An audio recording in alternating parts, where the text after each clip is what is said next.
ओम शांति। आज 21/3/2024 साकार महावाक्य। मधुर संतान माने श्रीमत अनुसार कल्याणकारी हेबाकु पड़िबो एवं समस्त को सुखर रास्ता देखाइबाकु हेबो। प्रश्न, कौन सी प्रकार त्रुटि हेबार मुख्य कारण कौन? उत्तर, देह अभिमान। देह अभिमान कारण ही पिलामानक द्वारा बहुत भूल हेउछि, जहा फଳରେ सेमाने सेवा मध्य करि पारंती नाही। सेमानक द्वारा एभଳି कर्म होइथाए ଯାହାକି ସମସ୍ତେ ଘୃଣା କରିଥାନ୍ତି। ସେଥିପାଇଁ ବାବା କହୁଛନ୍ତି, ପିଲାମାନେ ଆତ୍ମ ଅଭିମାନୀ ହୁଅ, କୌଣସି ପ୍ରକାରର ଅକର୍ତ୍ତବ୍ୟ କର ନାହିଁ। କ୍ଷୀରଖଣ୍ଡ ସଦୃଶ ହୋଇ ସେବାର ଭଲ ଭଲ ଯୋଜନା ପ୍ରସ୍ତୁତ କର। ମୁରଲୀକୁ ଶୁଣ, ଏହାକୁ ଧାରଣା ମଧ୍ୟ କର, ଏଥିରେ ବେପରୁଆ ହୁଅ ନାହିଁ। ଗୀତ ଅଛି, ଛୋଡ଼ ବି ଦେ ଆକାଶ ସିଂହାସନ ଧରତୀ ପର ଆଜାରେ। ଓମ୍ ଶାନ୍ତି।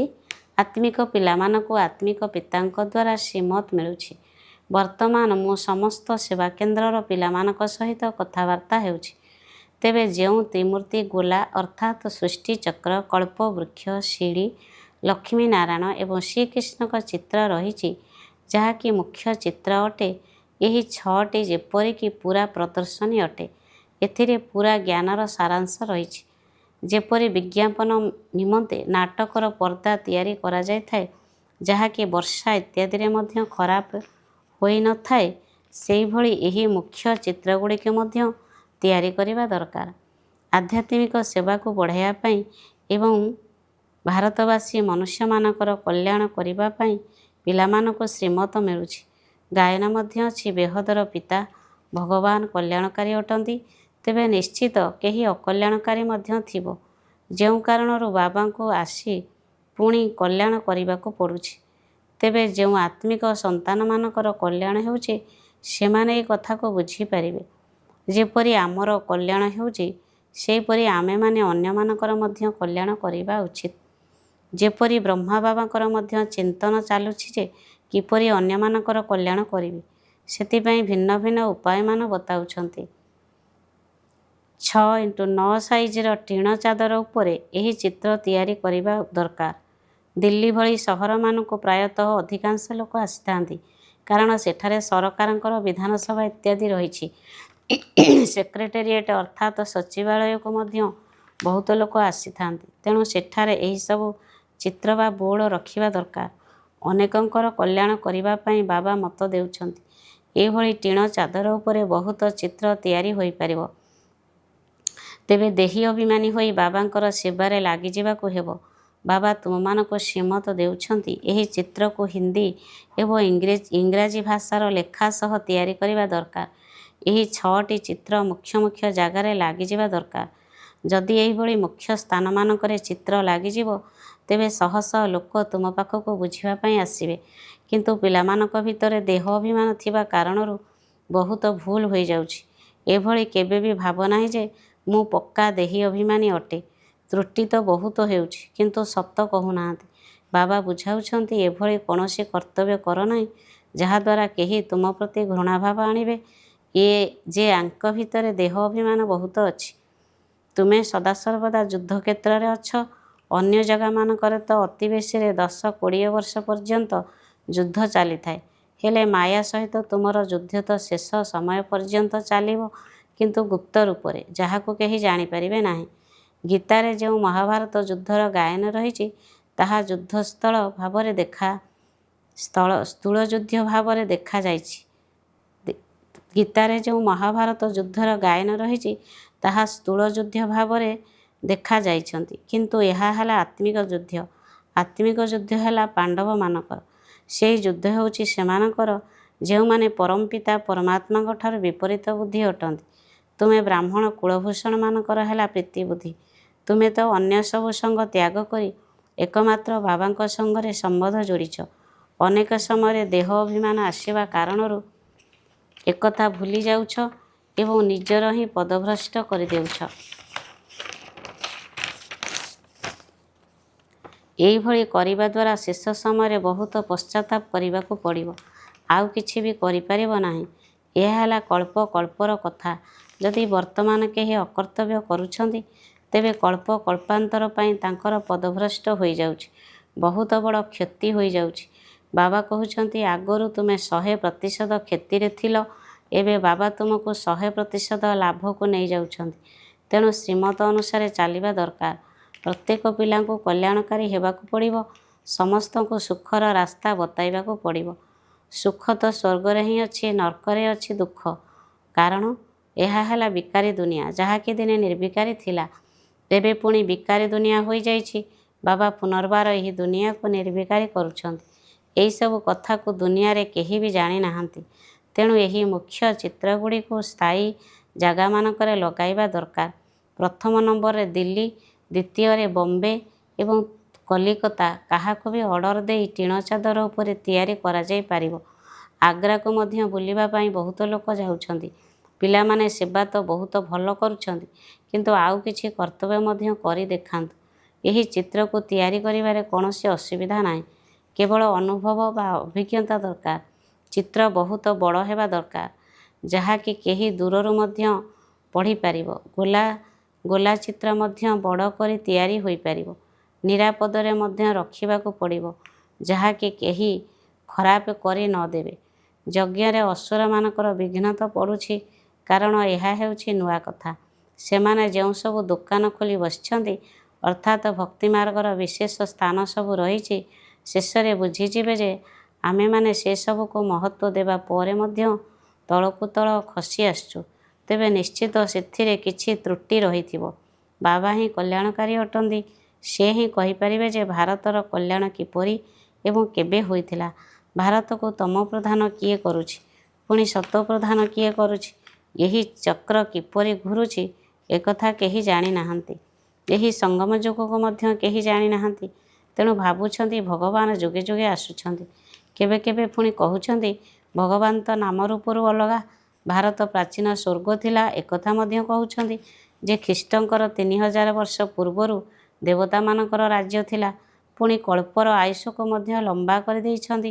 ତେଣୁ ପିଲାମାନଙ୍କୁ ଦେହୀ ଅଭିମାନୀ ହେବାର ବହୁତ ପରିଶ୍ରମ କରିବାକୁ ହେବ। ଅଧାକଳ୍ପ ସତ୍ୟ ତ୍ରେତା ଯୁଗରେ ତୁମେ ଆତ୍ମ ଅଭିମାନୀ ଥିଲ, କିନ୍ତୁ ପରମାତ୍ମା ଅଭିମାନୀ ନଥିଲ। ଏଠାରେ ତ ତୁମେମାନେ ଦେହ ଅଭିମାନୀ ହୋଇଯାଇଛ, ଏବେ ପୁଣି ତୁମକୁ ଦେହୀ ଅଭିମାନୀ ହେବାକୁ ପଡ଼ିବ। ଯାତ୍ରା ଶବ୍ଦ ମଧ୍ୟ ଅଛି, କିନ୍ତୁ ତାର ଅର୍ଥ କିଛି ଜାଣିନାହାନ୍ତି। ମନ୍ମନାଭବର ଅର୍ଥ ହେଲା ଆତ୍ମିକ ଯାତ୍ରାରେ ରୁହ। ହେ ଆତ୍ମାମାନେ, ମୋ ପିତା, ମୋତେ ମନେ ପକାଅ। କୃଷ୍ଣ ତ ଏପରି କହିପାରିବେ ନାହିଁ। ସିଏ ଗୀତାର ଭଗବାନ କିପରି ହୋଇପାରିବେ? ତାଙ୍କ ଉପରେ ତ କେହି କଳଙ୍କ ଲଗାଇ ପାରିବ ନାହିଁ। ଏକଥା ମଧ୍ୟ ବାବା ବୁଝାଉଛନ୍ତି। ଯେତେବେଳେ ସିଡ଼ିରେ ତଳକୁ ଖସୁଛନ୍ତି, ଅଧାକଳ୍ପ କେତେ କାମ ଅଗ୍ନିରେ ଜଳି କଳା ଅର୍ଥାତ୍ ବିକାରୀ ହୋଇଯାଉଛନ୍ତି। ଏବେ ତ କଳିଯୁଗ, ଆଇରନ୍ ଏଜ୍ ଦୁନିଆ। ତେଣୁ ଏହି ଦୁନିଆର ସମ୍ପ୍ରଦାୟ ମଧ୍ୟ କଳା ହିଁ ହେବେ। କିନ୍ତୁ ସମସ୍ତଙ୍କର ଶ୍ୟାମଳ ରୂପ କିପରି କରିବେ? ଏହି ଚିତ୍ର ଆଦି ଯାହା କିଛି ବି ତିଆରି କରିଛନ୍ତି, ସବୁକିଛି ଅବୁଝା ଭାବରେ କରିଛନ୍ତି। କେବଳ ଜଣକୁ ହିଁ ଶ୍ୟାମ ଏବଂ ସୁନ୍ଦର କହିବା, ଏହା କିପରି ସମ୍ଭବ? ତେଣୁ ଏହାକୁ କୁହାଯାଉଛି ଅନ୍ଧଶ୍ରଦ୍ଧା, ଅର୍ଥାତ୍ କଣ୍ଢେଇ ପୂଜା। କଣ୍ଢେଇର ନାମ, ରୂପ, କର୍ତ୍ତବ୍ୟ ଆଦି କିଛି ବି ନଥାଏ। ତୁମେମାନେ ମଧ୍ୟ ପ୍ରଥମେ କଣ୍ଢେଇ ପୂଜା କରୁଥିଲ ନା? ପୂଜାର ଅର୍ଥକୁ କିଛି ବି ବୁଝିନଥିଲ। ତେବେ ବାବା ବୁଝାଇଛନ୍ତି ମୁଖ୍ୟ ମୁଖ୍ୟ ପ୍ରଦର୍ଶନୀର ଚିତ୍ର ତିଆରି ହେବା ଦରକାର। ଏଭଳି କମିଟି ତିଆରି ହେଉ, ଯିଏକି ପ୍ରଦର୍ଶନୀ ପରେ ପ୍ରଦର୍ଶନୀରେ ଆୟୋଜନ କରି ଚାଲିବ। ବନ୍ଧନମୁକ୍ତ ତ ବହୁତ ଅଛନ୍ତି। କନ୍ୟାମାନେ ବନ୍ଧନମୁକ୍ତ ଅଟନ୍ତି, ବାନପ୍ରସ୍ଥୀମାନେ ମଧ୍ୟ ବନ୍ଧନମୁକ୍ତ ଅଟନ୍ତି। ତେବେ ପିଲାମାନଙ୍କୁ ବାବାଙ୍କର ନିର୍ଦ୍ଦେଶକୁ କାର୍ଯ୍ୟକାରୀ କରିବା ଦରକାର। ଏମାନେ ହେଲେ ଗୁପ୍ତ ପାଣ୍ଡବ, ଯାହାଙ୍କୁ କେହି ବି ଚିହ୍ନି ପାରୁନାହାନ୍ତି। ବାବା ମଧ୍ୟ ଗୁପ୍ତ, ଜ୍ଞାନ ମଧ୍ୟ ଗୁପ୍ତ। ଦୁନିଆରେ ମନୁଷ୍ୟ ମନୁଷ୍ୟକୁ ଜ୍ଞାନ ଦେଇଥାନ୍ତି। ଏଠାରେ ପିତା ପରମାତ୍ମା ଆତ୍ମାମାନଙ୍କୁ ଜ୍ଞାନ ଦେଉଛନ୍ତି, କିନ୍ତୁ ଏକଥା ବୁଝୁନାହାନ୍ତି ଯେ ଆତ୍ମା ହିଁ ଜ୍ଞାନ ଗ୍ରହଣ କରିଥାଏ, କାରଣ ସେମାନେ ଆତ୍ମାକୁ ନିର୍ଲେପ ବୋଲି କହିଦେଇଛନ୍ତି। ବାସ୍ତବରେ ଆତ୍ମା ହିଁ ସବୁକିଛି କରିଥାଏ। ନିଜର କର୍ମ ଅନୁସାରେ ପୁନର୍ଜନ୍ମ ମଧ୍ୟ ଆତ୍ମା ହିଁ ନେଇଥାଏ। ବାବା ଏହିସବୁ ପଏଣ୍ଟକୁ ଭଲ ଭାବରେ ତୁମମାନଙ୍କ ବୁଦ୍ଧିରେ ଭରୁଛନ୍ତି। ସବୁ ସେଣ୍ଟରମାନଙ୍କରେ କ୍ରମାନୁସାରେ ଦେହୀ ଅଭିମାନୀ ଅଛନ୍ତି, ଯିଏକି ଭଲ ଭାବରେ ଏହି କଥାକୁ ବୁଝୁଛନ୍ତି ଏବଂ ବୁଝାଉଛନ୍ତି। ଦେହ ଅଭିମାନୀମାନେ ନା କିଛି ବୁଝିପାରିବେ ନା ବୁଝାଇ ପାରିବେ। ମୁଁ କିଛି ବୁଝିପାରୁନାହିଁ କହିବା ମଧ୍ୟ ଦେହ ଅଭିମାନ ଅଟେ। ଆରେ ତୁମେ ତ ଆତ୍ମା। ବାବା ଆତ୍ମାମାନଙ୍କୁ ହିଁ ବୁଝାଉଛନ୍ତି। ତେଣୁ ତୁମମାନଙ୍କର ବୁଦ୍ଧି ସମ୍ପୂର୍ଣ୍ଣ ଖୋଲିଯିବା ଦରକାର। କିନ୍ତୁ ଯଦି ଭାଗ୍ୟରେ ନାହିଁ, ତେବେ ବୁଦ୍ଧି ମଧ୍ୟ ଖୋଲେ ନାହିଁ। ବାବା ତ ପୁରୁଷାର୍ଥ କରାଉଛନ୍ତି, କିନ୍ତୁ ଯାହାଙ୍କର ଭାଗ୍ୟରେ ନାହିଁ ସେ ପୁରୁଷାର୍ଥ ମଧ୍ୟ କରିବେ ନାହିଁ। ଏମିତି ତ ଏକଥା ବହୁତ ସହଜ। କେବଳ ଅଲଫ ଅର୍ଥାତ୍ ବାବା ଏବଂ ବେ ଅର୍ଥାତ୍ ବର୍ଷାକୁ ବୁଝିବାକୁ ହେବ। ଏବେ ବେହଦର ବାବାଙ୍କ ଠାରୁ ବର୍ଷା ମିଳୁଛି। ତୁମେ ଭାରତବାସୀମାନେ ସମସ୍ତେ ଭଗବାନ ଭଗବତୀ ଥିଲ। ସେଠାରେ ପ୍ରଜା ମଧ୍ୟ ସେହିପରି ଥିଲେ। ବର୍ତ୍ତମାନ ତ ସମସ୍ତେ ପତିତ ହୋଇଯାଇଛନ୍ତି। ବାବା ତୁମମାନଙ୍କୁ କେତେ ବୁଝାଉଛନ୍ତି, ନିଜକୁ ଆତ୍ମନିଶ୍ଚୟ କରି ବାବାଙ୍କୁ ମନେ ପକାଅ। ବାବା କହୁଛନ୍ତି, ପିଲାମାନେ, ମୁଁ ତୁମକୁ ଭଗବାନ ଭଗବତୀ ବା ଦେବୀ ଦେବତା କରିଥିଲି। ତୁମେ ଏବେ କ'ଣ ହୋଇଗଲଣି? ଏହା ହେଉଛି କୁମ୍ଭୀପାକ ନର୍କ। ଏହି ବିଷୟ ବୈତରଣୀ ନଦୀରେ ମନୁଷ୍ୟ, ଜୀବଜନ୍ତୁ, ପଶୁ ପକ୍ଷୀ ଆଦି ସମସ୍ତଙ୍କୁ ଏକାଭଳି ଦେଖାଇଥାନ୍ତି। ଏଠାରେ ତ ମନୁଷ୍ୟମାନେ ଆହୁରି ଖରାପ ହୋଇଯାଇଛନ୍ତି। ମନୁଷ୍ୟମାନଙ୍କ ଭିତରେ କେତେ କ୍ରୋଧ ରହିଛି। ଲକ୍ଷ ଲକ୍ଷ ଲୋକଙ୍କୁ ମାରି ଦେଉଛନ୍ତି। ଏବେ ଭାରତ ବେଶ୍ୟାଳୟ ହୋଇଯାଇଛି, ଯାହାକୁ ଶିବବାବା ପୁଣି ଶିବାଳୟ କରୁଛନ୍ତି। ବାବା କେତେ ଭଲ ଭାବରେ ବୁଝାଉଛନ୍ତି, ନିର୍ଦ୍ଦେଶ ଦେଉଛନ୍ତି ଯେ ଏପରି ଏପରି କର, ଚିତ୍ର ତିଆରି କର, ବଡ଼ ବଡ଼ ଲୋକମାନଙ୍କୁ ବୁଝାଅ। ଏହି ପ୍ରାଚୀନ ଯୋଗ, ପ୍ରାଚୀନ ଜ୍ଞାନ ସମସ୍ତଙ୍କୁ ଶୁଣିବା ଦରକାର। ବଡ଼ ବଡ଼ ହଲ୍ ନେଇ ପ୍ରଦର୍ଶନୀ ଲଗାଇବା ଦରକାର।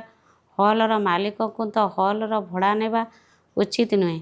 ତଥାପି ଯଦି ଠିକ୍ ଭାବୁଛ ତେବେ ଭଡ଼ା ନିଅ, କିନ୍ତୁ ଆପଣ ଚିତ୍ର ତ ଦେଖନ୍ତୁ। ଯଦି ଚିତ୍ର ଦେଖିବେ ତେବେ ତୁରନ୍ତ ଭଡ଼ା ଫେରସ୍ତ କରିଦେବେ।